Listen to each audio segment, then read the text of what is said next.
In this video, we will introduce how to use 922S5 Proxy with Vivaldi.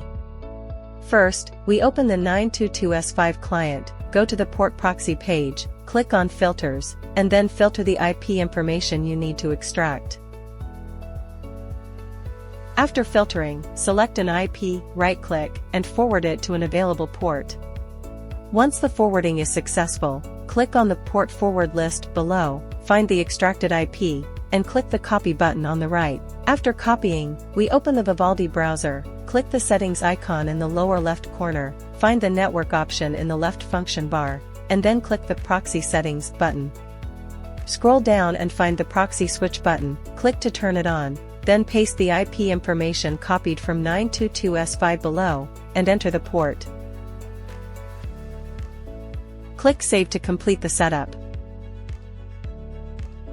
We then open a pinfo in Vivaldi to check the current network IP,